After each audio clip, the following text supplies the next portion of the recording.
See, everything's coming to an end. You can feel that. I know you can. See, mankind is weak and vulnerable. And we are hurtling towards our destruction, and no one is willing to do anything about it. I can see that. You can see. But we are not crazy. I can save you.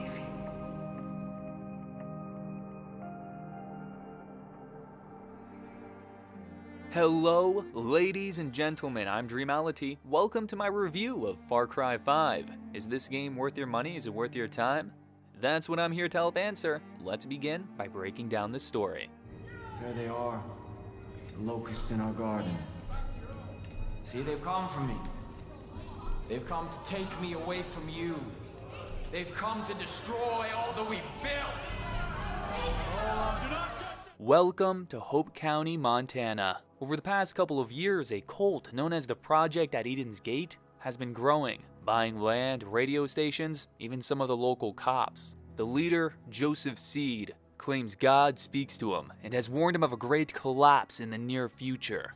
Those who follow Joseph will be saved and will build the new world after this one ends. You, the player, are a deputy, and with a small team are sent to arrest Joseph. After cuffing him, things go from bad to worse. It's chaos. Your partners are taken. You barely make it out alive. It is up to you to save the locals, your partners, and build a resistance to take back Hope County. Right away, there's a sense of community when you meet the locals. The game makes a point to let you know their families have been there for generations, and honestly, I felt motivated to help them win back their home. I liked many of the side characters met throughout the story. Why? The writing. The game has a sense of humor. One minute you're listening to a story of how someone was tortured, and the next you're listening to a middle-aged man's dream of ziplining down a mountain, but naked. These tonal shifts aren't exclusive to the dialogue. Subplots will change things up as well. You can go from saving someone from being brainwashed to collecting bull testicles for a festival. The contrast might throw off some people, but for me, it kept things interesting and enjoyable. Joseph Seed is the main villain. I really liked his character. I think the writers did a great job of making him charismatic, but you know, the guy's a nut job. Take a look at that intense glare. Guy doesn't blink. Joseph's siblings, John, Jacob, and Faith, play important roles in the cult as well. I enjoyed learning more about these characters, their motives, their ideology, how they came to be. There's nothing groundbreaking about the way these characters are written. They're pretty much exactly what you would expect them to be. The Seed siblings are the game's bosses, and you can choose the order you want to take them out. After you defeat one, you get a monologue from Joseph, and that's it. Don't get me wrong, those monologues are great, full of emotion. But I find it strange that aside from that monologue, none of the villains acknowledge that you just defeated a Seed. While roaming the open world, I would love to hear the discussion between cult members evolve with my actions. After I defeated John, I was looking forward to meeting Jacob and seeing his reaction. He didn't bat an eye, it's like it never happened. I wouldn't mind doing a set region at a time if it meant getting a more consistent story. I would imagine most players are doing one region at a time anyway. The cult members themselves disappoint me. After the first hour, there's nothing remotely interesting about their actions, their dialogue. There's nothing of substance, it's all very repetitive. You'll hear some pretty well-written stories from side characters about how horrible the cult is and about some of the crazy things they've done. But that's it, just stories, all tell, no show. All I'm going to say about the ending is I didn't love it, I didn't hate it, and it definitely did not make me hate my playthrough as a whole. My problem with it is there's an important element of the story that's very easy to miss, and I, like most people, completely missed it. Look, I don't mind not being spoon-fed a story, but in this case I feel having such an important piece of the puzzle this hidden was a mistake. Overall, I enjoyed Far Cry 5's story. I loved the intro, how they build paranoia, tension, and eventually how everything breaks into chaos. I enjoyed the classical conditioning segments, and one of my favorite moments was the leap of faith. That moment, the build-up and execution through dialogue, visuals, and amazing music was beautiful.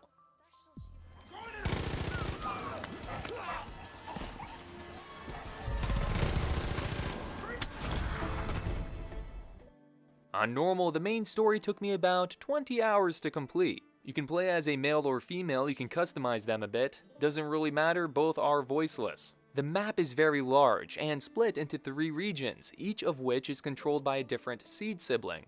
The entire map is open to the player. You can go in any region you want, take down the bosses in any order you want. Your goal is simple, you're trying to liberate Hope County from the cult. You can do this in a number of ways. By performing these tasks, you gain resistance points. Fill up the bar completely and you verse the region's boss. Whenever you reach a new level in resistance points, there's this warning that appears on screen saying you have been marked.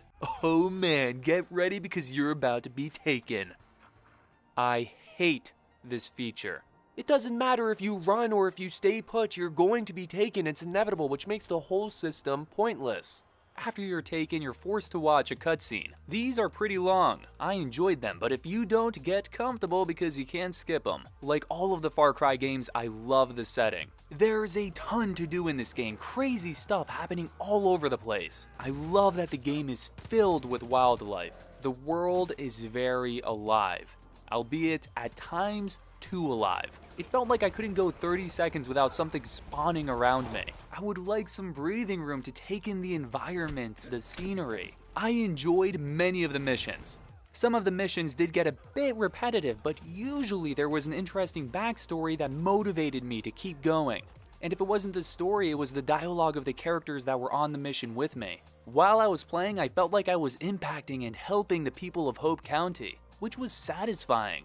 Every time you liberate an outpost, there's a small little cutscene that shows the Hope County people moving in and rebuilding it. The cutscenes aren't very long, but they are all different. It may be a small detail, but it made me feel like I did some good. It's easy to make money in the game, and with that money you can buy weapons, vehicles, clothing, and other items.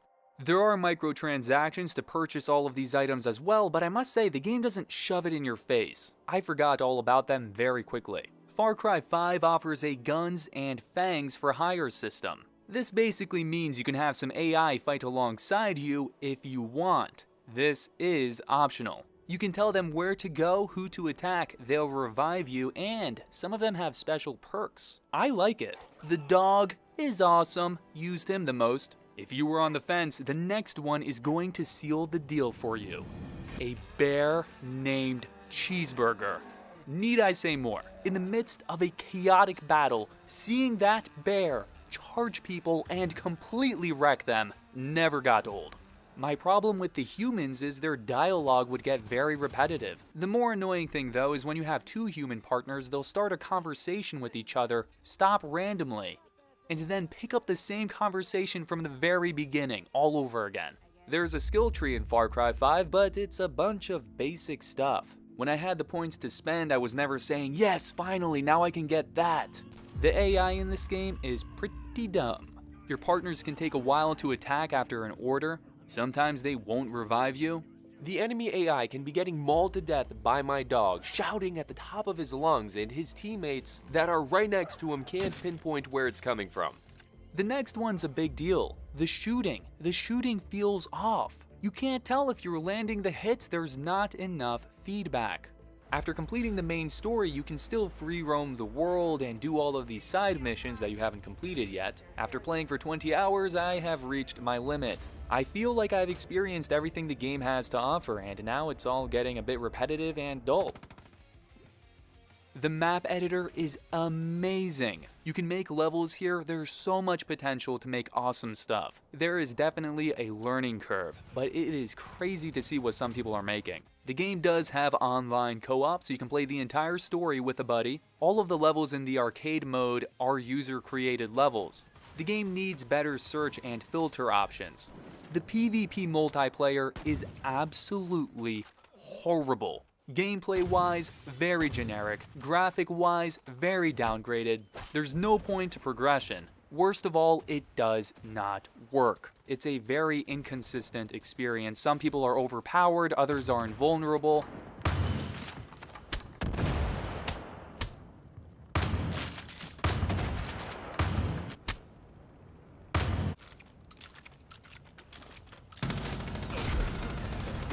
When I reflect on Far Cry 5's audio, the first thing that comes to mind is Greg Brick's performance. He is the voice actor for Joseph Seed, and goodness me, what a fantastic job. He does steal the show for me, but I do think the rest of the cast was good as well. I liked the game's music and was always looking forward to hearing that Outpost victory theme.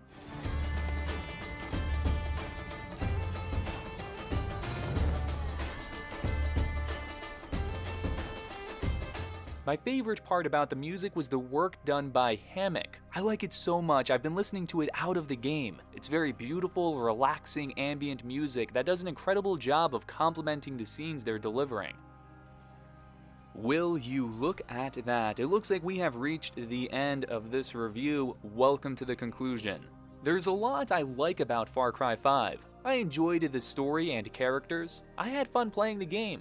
Roaming Hope County with my dog and bear was a good time. It's a good looking game, I like the setting, the voice acting is great, I enjoyed the music. If you're the type of person who enjoys creating levels, the map editor is fantastic.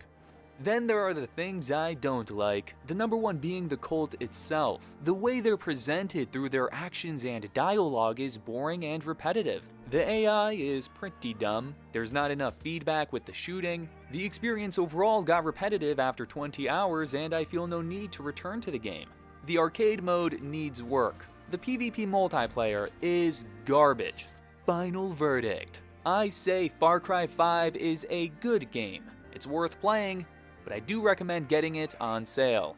That is it. You have heard my thoughts. Now I would love to hear yours. If you have played the game, what do you think of the story of the main villain, Joseph Seed? Are you having fun? Or are you disappointed? I hope this review was helpful, maybe a little bit enjoyable. If you have any questions, feel free to ask. And of course, thanks for watching. I'll rise again tonight. Just a couple more things here. If you missed my last video, I reviewed Sea of Thieves, a pirate game with a ton of potential and not much content right now. My next review is going to be of a little game called God of War. Maybe you've heard of it. I, like the rest of the world, can't wait to play it. That about does it. I will see you all soon, and thanks again.